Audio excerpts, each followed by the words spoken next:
आज की इस विस्तृत चर्चा में हम किंग कोबरा मतलब ओफियोफेगस हन्ना के बारे में कुछ ऐसे शोध पत्रों का विश्लेषण करने वाले हैं जो जो शायद इस रहस्यमयी जीव के बारे में हमारी पूरी समझ ही बदल देंगे।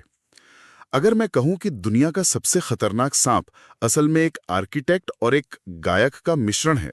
अरे वाह, ये उपमा तो बहुत ही सटीक है। मतलब सोचिए ना, धरती का ये इकलौता सांप है जो बाकायदा सूखे पत्तों को इकट्ठा करके जमीन के ऊपर अपना घोंसला बनाता है। ये बिल्कुल वैसा है जैसे कोई इंजीनियर बहुत बारीकी से अपने घर का नक्शा तैयार कर रहा हो। बिल्कुल। और वो गायक वाली बात, हम तो बचपन से सुनते आए हैं कि सांप सिर्फ फुफकारते हैं, मतलब हिस करते हैं। हाँ, लेकिन नए शोध बताते हैं कि किंग कोबरा असल में फुफकारता नहीं है, बल्कि वो करीब 600 हर्ट्ज की कम फ्रीक्वेंसी पर गुर्राता है।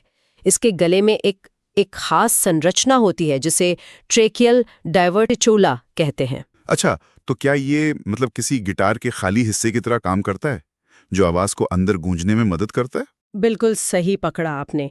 जब हवा वहां से गुजरती है ना, तो वो एक रेजोनेटिंग चेम्बर की तरह गूंजती है, जिससे वो भारी गुर्राहट पैदा होती है। और इनके शरीर की और भी रहस्य हैं, जैसे इनका जहर। जहर? उसमें क्या विरोधाभास है? मतलब जहर तो जानलेवा ही होता है ना? असल में इनके जहर में हन्नाल जैसे नाम का एक प्रोटीन मिलता है, और ये एक बहुत ही शक्तिशाली दर्द निवारक यानी पेन किलर है। क्या आप बात कर रहे हैं? जानलेवा जहर से दर्द मिटाने की दवा? ये काम कैसे करता है? दरअसल ये विष शरीर की कोशिकाओं को नष्ट करने के बजाय सीधे हमारे नर्वस सिस्टम के रिसेप्टर्स को ब्लॉक कर देता है, तो दर्द का एहसास दिमाग तक पहुंच ही नहीं पाता। ये तो सच में मतलब तंत्रिका विज्ञान के लिए एक बहुत बड़ी खोज है। लेकिन जब यही सांप इंसानी बस्तियों में आ जाता है तो कहानी थोड़ी बदल जाती है। बिल्कुल। इंसान और सांप का टकराव तो हमेशा से एक बड़ा मुद्दा रहा है। और लोग क्या करते हैं कि इन्हें पकड़कर किसी दूर अनजान जंगल में छोड़ाते हैं। इसे रेस्क्यू कहा जाता है। लेकिन मुझे एक बात बताइए, जो सांप एक कारीगर है जो अपना घोंसला खुद डिजाइन करता है, उसे किसी नई जगह छोड़ना क्या सच में रेस्क्यू है? यही तो इस पूरी समस्या की जड़ है। हाल ही में इस लंबी दूरी के विस्थापन या कहें ट्रांसलोकेशन पर जो शोध हुए ना, उनके आंकड़े बहुत डराने वाले हैं। डराने वाले कैसे? मतलब क्या वो नई जगह पर अपना घर नहीं बना पाते? बिल्कुल नहीं बना पाते। वैज्ञानिकों ने रेडियो टेलीमेट्री के जरिए इन पर नजर रखी।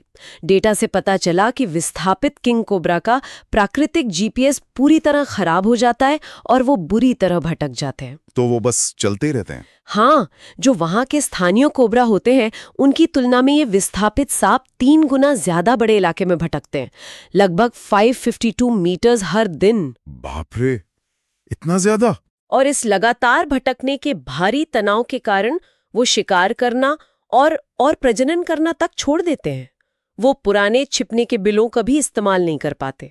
मतलब जो इंसान के नजरिए से एक आसान उपाय था, वो सांप के लिए एक तरह की धीमी मौत बन गया। एकदम सही कहा आपने। और मुझे लगता है कि सिर्फ ये विस्थापन ही नहीं है।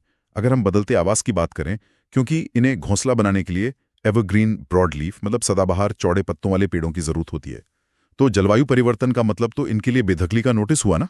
स्थिति कुछ वैसी ही बन रही है। SSP 5.85 जलवायु मॉडल के अनुसार अगर दुनिया ऐसे ही जीवाश्म ईंधन जलाती रही, तो वियतनाम और बांग्लादेश जैसे देशों में इन सदाबहार जंगलों का इलाका बहुत तेजी से सिकुड़ेगा। ये तो इनके पूरे अस्तित्व पर ही सवाल खड़ा कर देता है। क्या भारत के संदर्भ में भी यही स्थिति है? डेटा दिखाता है कि भारत में इनके अनुकूल इलाकों में थोड़ी सी वृद्धि होने का अनुमान है, लेकिन वैश्विक स्तर पर देखा जाए तो इनका प्राकृतिक आवास तेजी से छिन रहा है। मतलब इस पूरी चर्चा से एक बात तो साफ होती है कि प्रकृति की जटिलताओं में कोई भी शॉर्टकट काम नहीं करता। निसंदेह सांपों को किसी दूर जंगल में छोड़ने जैसा सीधा साधा मानवीय कदम भी इस सर्वोच्च शिकारी के लिए घातक है।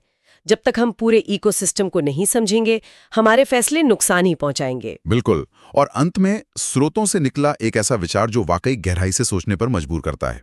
अभी हमने जंगलों के सिकुड़ने की बात की। शोध पत्रों में एक रहस्यमयी क्षमता का जिक्र है जिसे फैकल्टेटिव पैर्थेनोजेनेसिस कहते हैं। जीव विज्ञान का एक अत्यंत दुर्लभ चमत्कार। मतलब बिना नर साथी के प्रजनन करने की क्षमता।